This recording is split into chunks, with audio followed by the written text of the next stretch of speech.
This channel is supported by Truefire. Well, what is this all about then? It's the Truefire Summer Music Festival. What I'm going to tell you about, you can get 1 month of all access for just $1. The all access, you can dip in and out of every single course on Truefire, so that's a really great way to get some awesome courses down you. Okay, one of the things that I think I get asked about a fair amount, and I do a lot of videos on this, of course, as well as the legato stuff, and I think it's something that some of you guys have told me that it's helped you get a little bit further with some of this stuff. So I want to keep doing this sort of thing because I think it's fun, at least for us that are involved with it. Now, one of the earliest things that I remember in terms of legato was kind of the Joe Satriani thing, and a lot of that was around actually playing legato a little bit faster really than I do these days anyway. And I think for me, Tom Quayle was like a real inspiration, and maybe Brett Garseed as well, but like Alan Hines more later, but players that are actually using this technique, but not just to play fast, but also kind of taking on legato as a way of life. It's not just about tone, it's also about the legato that we've learnt along the way. So in this video I'm going to break down a little bit of a lick, but also do it in context where I'm kind of talk about some of these bits and pieces that I think are important to maybe know. The backing track will go up on Patreon. Nathan specifically asked for it, as well as the tabs for this bit that I'm going to show you.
The first thing to say is that a lot of my legato things end up being quite a long sort of exploration. So in the intro I was trying to get this one in.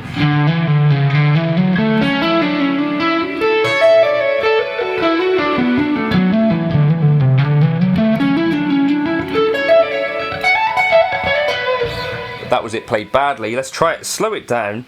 And again, just with all of this stuff, I think a lot of us, me particularly, I'm so concerned about getting the thing fast that maybe I should just slow down.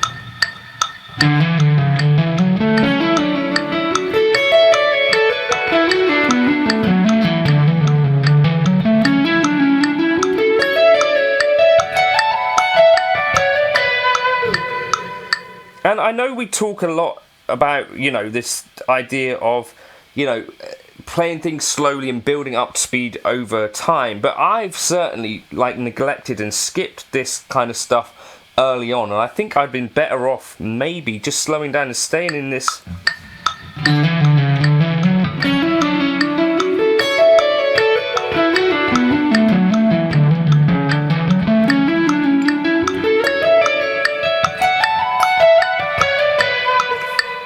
So here's the idea really, anything you've got going on legato wise,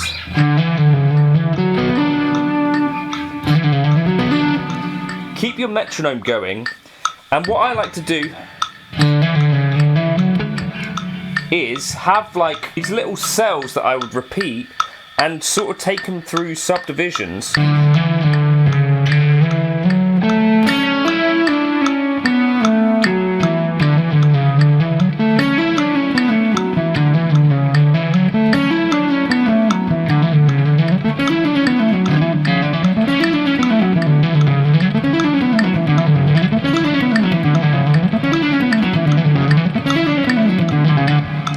And you get then like a bit more of a rhythmic sort of aim.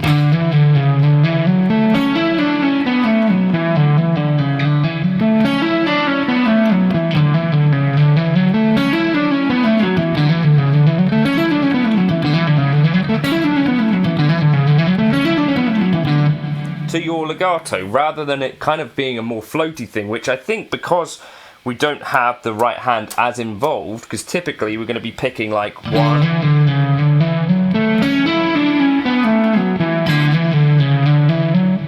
and you notice as well that we're going 1, 2, 1, 2, 3, 4, 1, 2, 3. Like I'm picking 1, 2, 3, 4.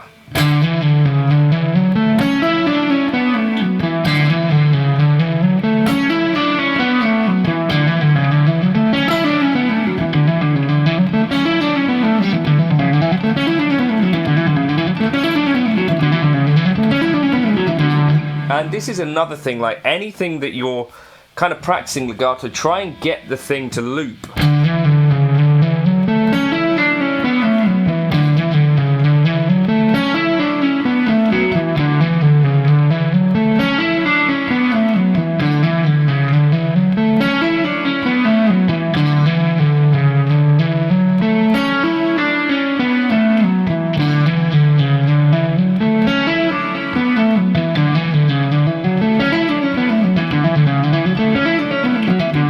And then in that way you also hopefully start to avoid this feeling like ascending is easy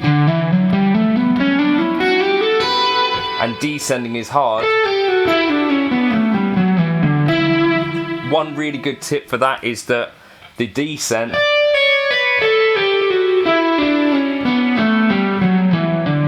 is actually not about a huge amount of force or attack or anything. It's about a little sideways movement.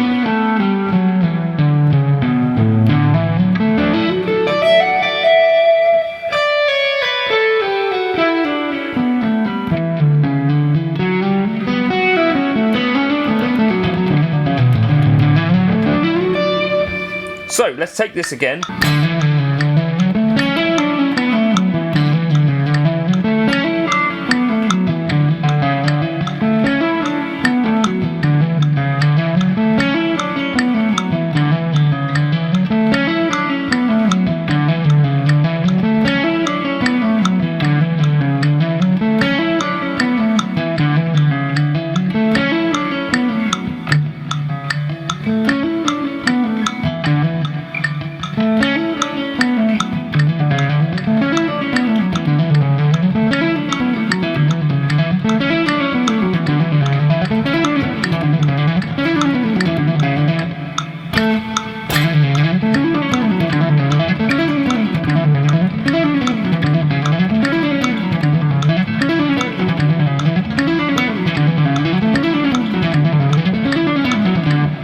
Okay, and that's like a little bit more of a secure way, I think, of practicing this stuff. So instead of it just being fast or slow, you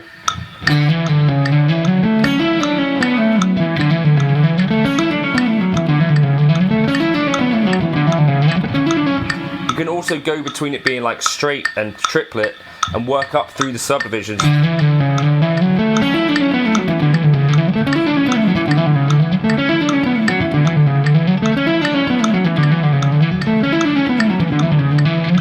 And another really important tip is to focus on this right hand actually attacking way less.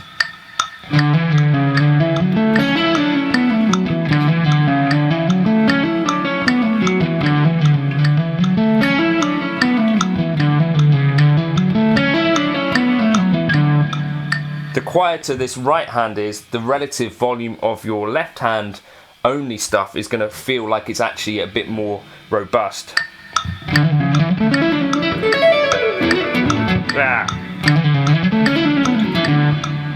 What versus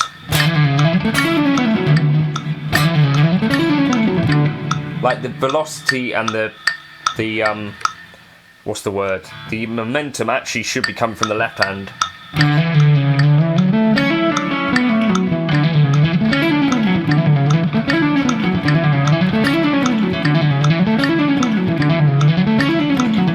yeah, I don't think it's about huge amounts of gain or huge amounts of drive necessarily, or huge amounts of compression.